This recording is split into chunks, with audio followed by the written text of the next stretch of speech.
Salut à tous, c'est Linux. On se retrouve aujourd'hui sur Rap and Foot pour le débrief du match entre le Barça et le Real Madrid qui vient de se finir. Score final 4-3. Pouah, match de zinzin de l'espace, je vous dis clairement. C'était un gros match, un gros classico historique. Beaucoup de buts comme on aime. Et voilà, let's go! Les classicos ne déçoivent jamais, surtout pas cette année. On a été gâtés, on a été servis. En ce dimanche, sincèrement, c'était un très beau match à suivre. Vous connaissez, moi je suis pour Paris, mais aussi fan de foot en général. Donc j'ai regardé ce classico en entier et il nous a donné beaucoup de plaisir. On part sur les compos sans transition. Donc on avait une équipe remaniée côté Real Madrid avec surtout l'absence de Rudiger. Rudiger, donc une défense, dirais-je, expérimentale avec Garcia, Tchouaméni, Asensio et Vasquez au goal courtois. En milieu de terrain, Ceballos, Valverde. Une attaque composée de Vinicius, Bellingham, Arda Güler et Kylian Mbappé. Au niveau du Barça, on a Szczęsny au goal, une défense Garcia, Cubarsí, Martinez, Martin, une paire de milieu De Jong, Pedri et leur attaque Lamine Yamal, Olmo, Rafinha et Ferran Torres. On va revenir vite fait individuellement sur certains joueurs qui je trouve ont été super bons et d'autres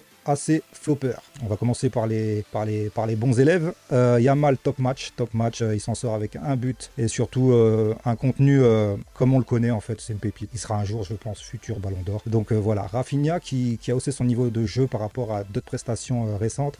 Il s'en sort avec un doublé et un très bon contenu, très en adéquation avec son équipe. Voilà, Olmo a fait son job. Ferran Torres, très bon choix pour le coach. Je pense que Lewandowski n'est pas encore apte à reprendre 90 minutes, c'est bien pour ça qu'il était sur le banc, il me semble. Il était sur le banc, il n'était pas mis à l'écart. Je vais quand même regarder. Mais en tout cas, Ferran Torres qui s'en sort ce soir avec un triplé de passes décisif. Voilà. Un autre qui a mis un triplé du côté du Real, c'est Kylian Mbappé. Pour moi, il a fait un très bon match. Je dis quand il est très mauvais, je dis quand il est moyen et je dis quand il porte son équipe.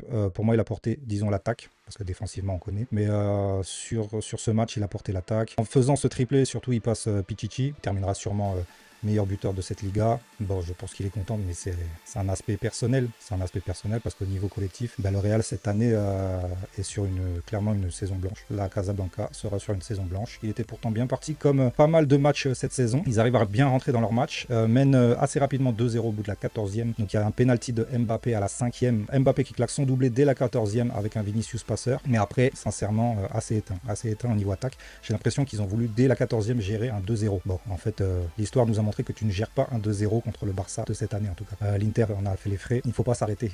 Il faut toujours se considérer à 0-0. Sinon, tu te fais assez vite rattraper et c'est le cas dans ce match. Dès la 19e, donc 5 minutes plus tard, Eric Garcia sur une passe D de Ferran Torres qui réduit l'écart et revient à 2-1. Bon, à partir de là, tu connais le Barça.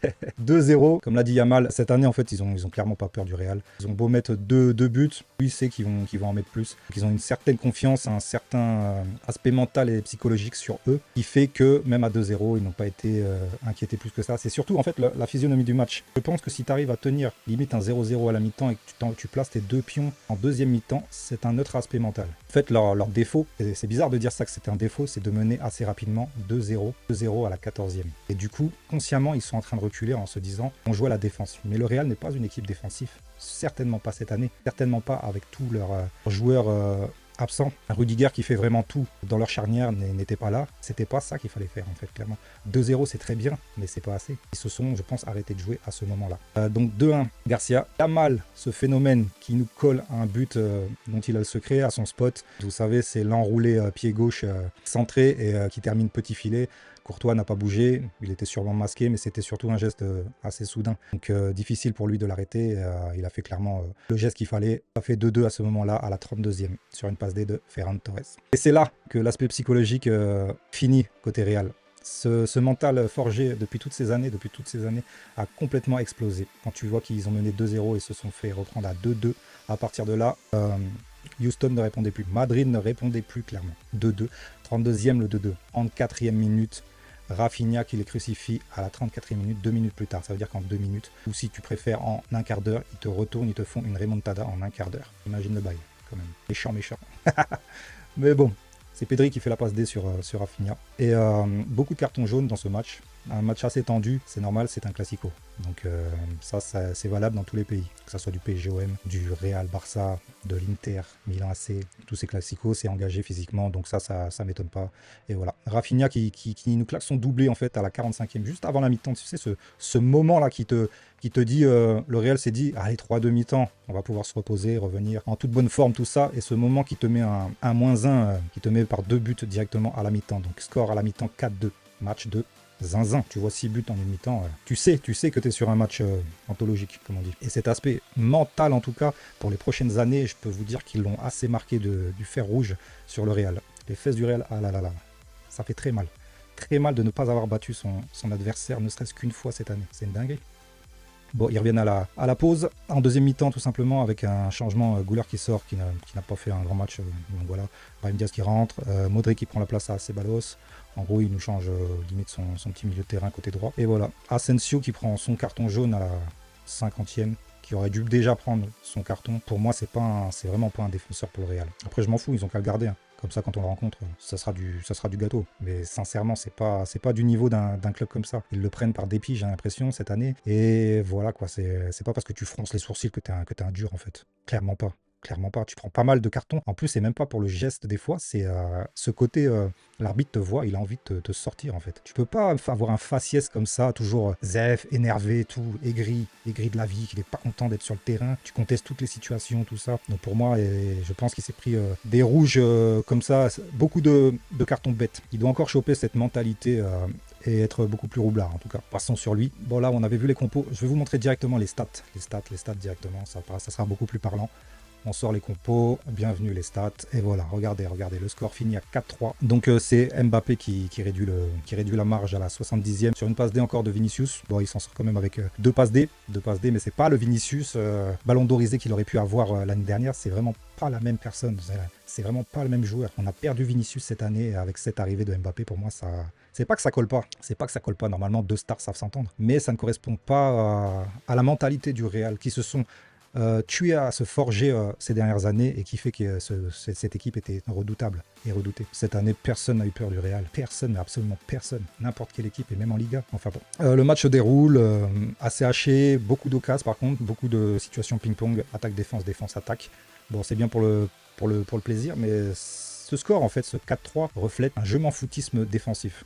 Je dirais. C'est beau pour le spectacle, oui, et c'est ce qu'on aime, on aime bien des matchs comme ça, mieux vaut ça que 1-0 ou 0-0, c'est clair. Mais pour ces clubs-là, je pense qu'ils ont un problème défensif, surtout le Real, mais le Barça quand même prennent pas mal de buts. On les a tellement encensés cette année à l'une des meilleures équipes, voire même la meilleure, rappelez-vous.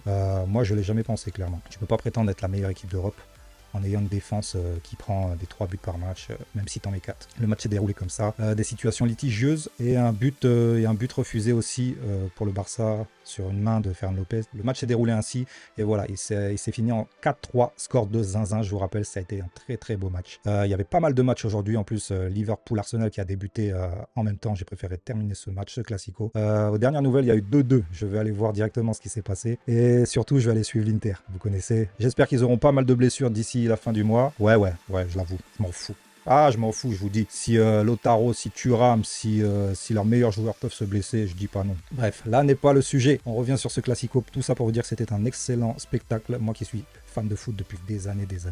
Vous savez qu'on regarde tous les matchs, tous les gros matchs du moins. Et c'est plaisant. Et c'est pour ça que je vous propose cette vidéo de débrief. Dites-moi en commentaire ce que vous en pensez. N'hésitez pas à liker, à commenter et surtout à vous abonner. Donc voilà, fin du débrief. Barcelone, Real Madrid, match 2, zinzin, El Clasico, del 4-3. Voilà, on tège les stats. Moi, c'était Linux. Vous êtes sur Rap and Foot. N'hésitez pas à vous abonner, à liker, à commenter. Pas mal de vidéos et je vais essayer d'apporter un peu d'interactivité. Et on va peut-être commencer les lives. Je sais pas ce que vous en pensez. Les lives foot sur les grandes soirées européennes. On va parler beaucoup du mercato cet été. Et voilà, dites-moi ce que vous en pensez. Dites-moi si vous aimez ce format. Dites-moi dans quoi je pourrais m'améliorer. C'est ça qui me fera grandir et ainsi que ma chaîne. Voilà. Je vous dis à la prochaine. C'était Linux pour Rap and Foot.